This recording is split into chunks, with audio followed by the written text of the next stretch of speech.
Are you someone that has to implement secure information and cybersecurity operations, and you've been told that you need a security framework? Why do you need a security framework? Hey everyone, welcome to today's video.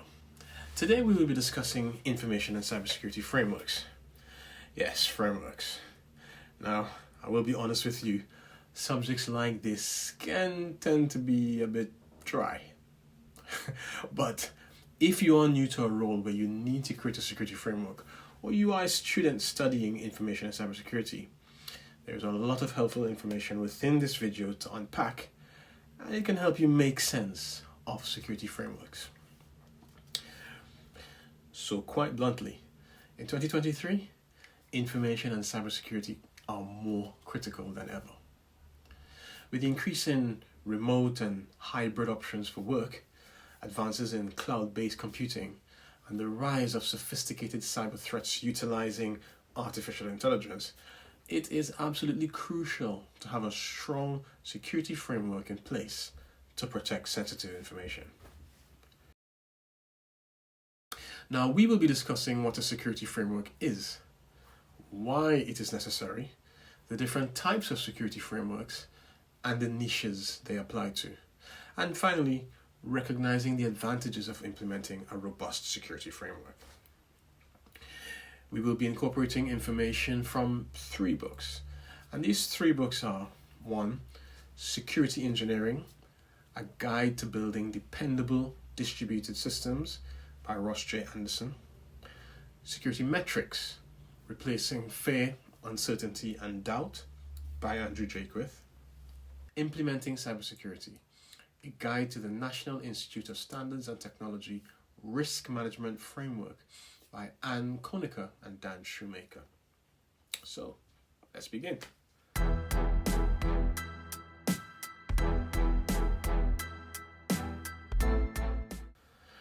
So first of all, what is a framework? Well, in normal circumstances, a framework can be thought of as supporting structure with a particular set of elements using basic rules that are designed to help strengthen an object or achieve a goal.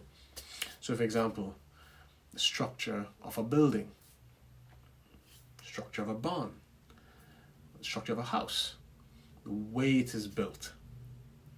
How do we apply this to a security framework? Well, according to Ross J. Anderson in Security Engineering, a Guide to Building Dependable Distributed Systems, a security framework is a structured approach to addressing security concerns across an organization. In simple terms, a security framework is a set of guidelines and best practices that are designed to protect an organization's information assets from cyber attacks. It is a thorough approach to security that involves the implementation of security controls, policies, procedures, and guidelines. So why are these security frameworks necessary?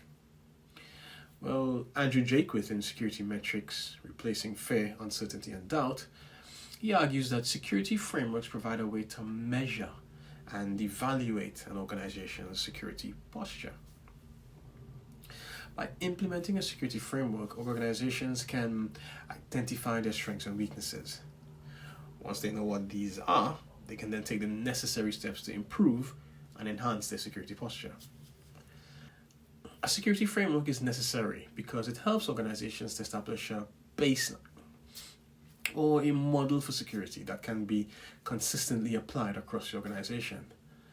It also provides a structured approach to managing security risks, which helps to reduce the likelihood and impact of security breaches. In addition, security frameworks can help organizations to comply with regulatory requirements and industry standards, such as GDPR in the EU or HIPAA in the US.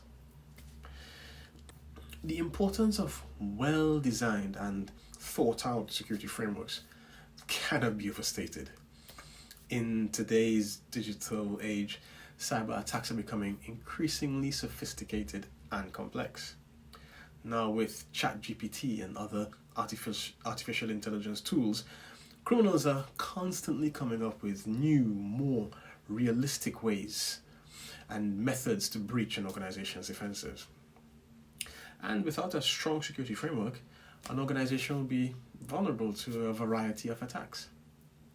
So a security framework helps organizations to identify and manage risks, protect their critical assets, and respond to security incidents. So what are the types of security frameworks that are out there? Well, there are various types of security frameworks, and each one is designed to address different security challenges. Some may be more technical, whilst others revolve around auditing and risk management. Some of the most popular security frameworks include the National Institute of Standards and Technology, or NIST, cybersecurity framework. Now, NIST as an organization has developed several security frameworks. NIST and their frameworks attempt to provide a common language for organizations to communicate about their cybersecurity risks and management. It utilizes a set of guidelines and best practices that help organizations to improve their cybersecurity posture. These voluntary frameworks are designed to help organizations to, once again, identify, assess, and manage their cybersecurity risks. Now, the NIST cybersecurity framework consists of 5 core functions: identify, protect, detect, respond, and recover. By following these 5 functions, organizations can develop a wide-ranging approach to managing their cybersecurity risks. But these are not the only frameworks. Here is a list of the more common security frameworks that you may or may not have heard of. So firstly, and one of the most popular frameworks is ISO 27001. ISO 27001 is a widely recognized international standard that provides a systematic approach to managing sensitive information. It provides a framework for implementing information security controls, 114 of them to be exact. Now, these controls are divided into 14 domains or annexes or control categories that range from information security policies all the way to compliance. And these controls help organizations to manage and minimize the risks associated with information security. COBIT. COBIT is a framework that provides a comprehensive approach to governance and management of enterprise information technology. It helps organizations to align IT with business objectives and ensure that the information assets are protected. PCI-DSS. The Payment Card Industry Data Security Standard, PCI-DSS, is a set of security standards that are designed to ensure that all companies that accept, process, store, or transmit credit card information maintain a secure environment. CIS controls. The CIS controls are a set of prioritized cybersecurity best practices that help organizations to improve their cybersecurity posture. They are a framework for implementing effective cybersecurity defenses and are used by organizations of all sizes and industries. FAIR, Factor Analysis of Information Risk, aka FAIR. This is a framework for measuring and managing information risk. It provides a structured approach for identifying, analyzing, and quantifying risk. The main point being quantification, which can then help organizations to make more informed decisions about security investments and solutions that they may want to purchase. The Open Group Framework for Risk, Audit and Compliance, ORA, provides a framework for managing risk, ensuring compliance with regulations and standards, and enabling effective audits. There is also the OWASP, Open Web Application Security Project. This is a non-profit organization that provides tools, resources, and guidelines to help organizations develop secure web applications. The OWASP security framework is a comprehensive set of guidelines and best practices that are designed to help organizations protect their web applications from various security threats and attacks. The OWASP security framework consists of the following 6 components. Firstly, the OWASP Top 10. Now, this is a list of the top 10 most critical web application security risks that organizations should focus on when securing their web applications. The OWASP Top 10 includes risks such as injection attacks, broken authentication and session management, cross-site scripting, and security misconfiguration. OWASP Testing Guide. This is also a comprehensive guide that provides detailed instructions for testing the security of web applications.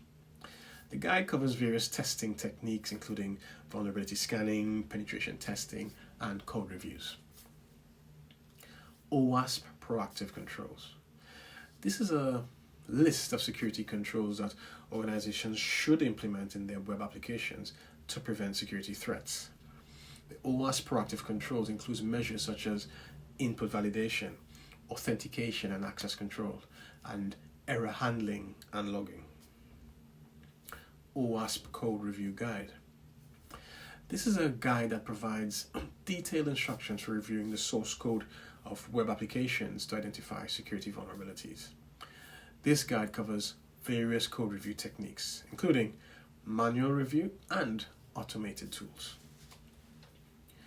OWASP Application Security Verification Standard, ASVS.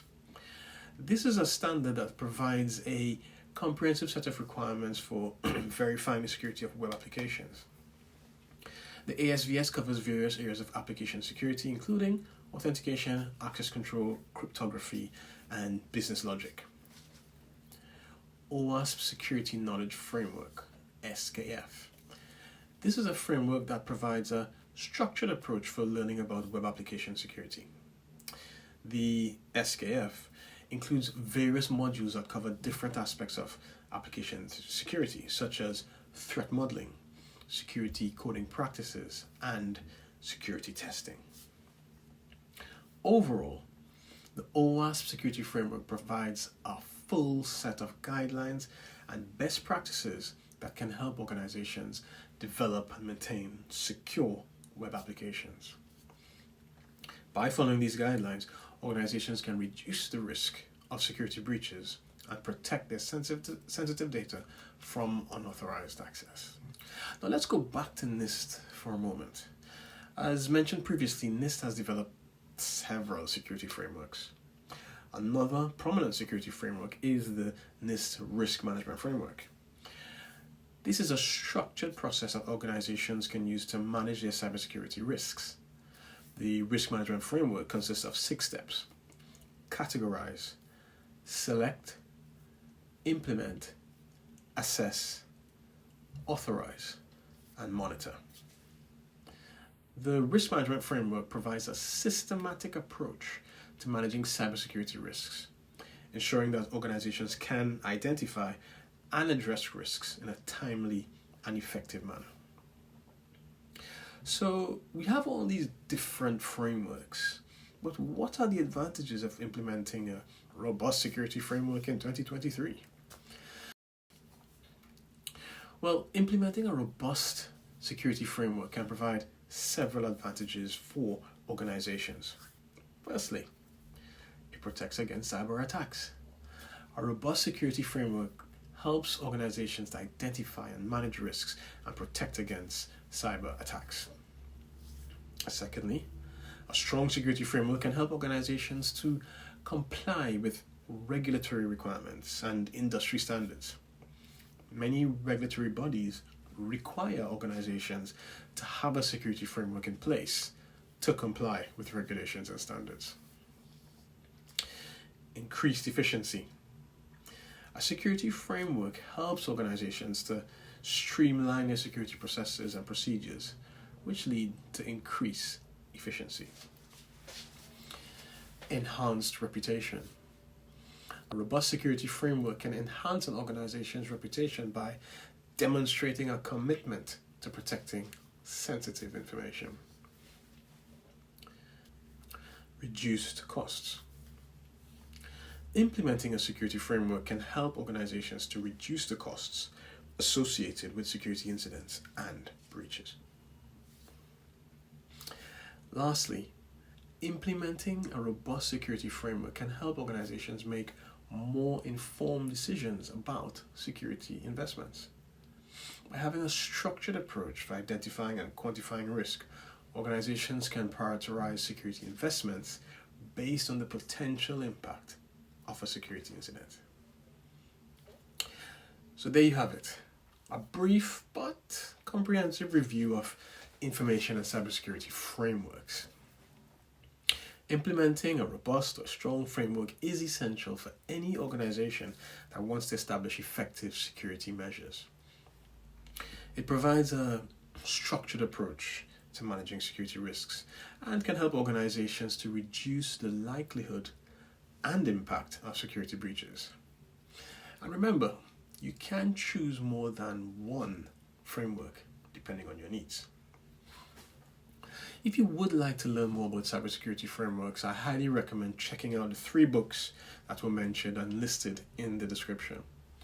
They provide a wealth of information and insights into security frameworks and how to implement them effectively.